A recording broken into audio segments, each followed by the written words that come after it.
हमरा ओइसे।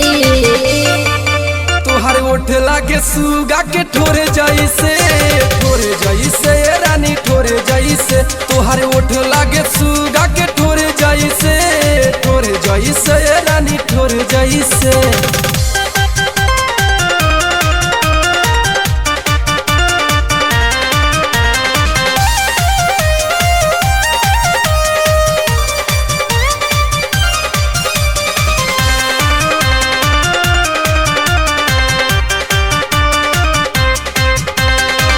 काहे खातिर करिले रउआ इतना बड़ाई, रोज रोज कहेम तो मन बढ़ी जाई।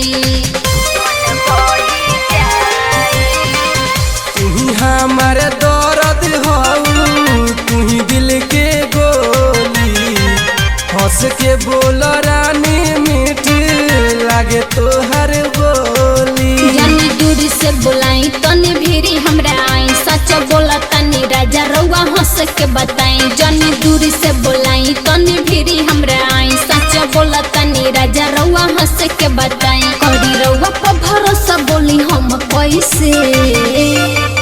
तोहर ओठ लागे सुगा के ठोरे जैसे रानी ठोरे जैसे। तोहर ओठ लागे सुगा के ठोरे जैसे रानी ठोरे जैसे।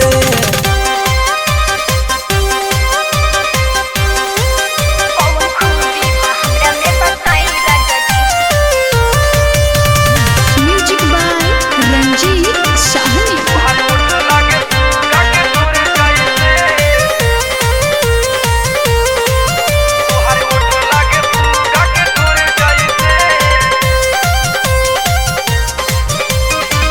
दिन सौ दीवाना हमके कबू ना भूलाई, सातो फेरा के सातो वचन निभाई।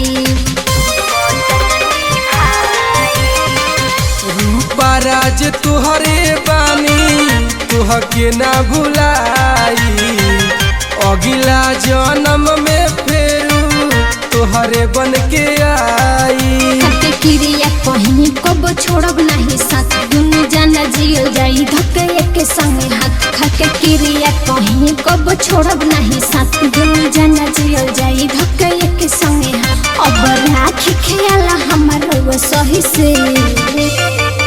तोहर ओठ लागे सुगा के ठोरे जैसे रानी ठोरे जैसे।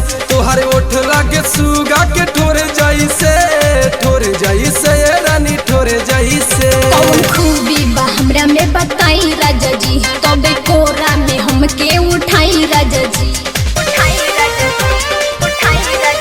कौन खूबी बा हमरा में बताई राजा जी, तबे कोरा में हमके उठाई राजा जी। तो काहे करत तनी संग रउआ हमरा ओइसे।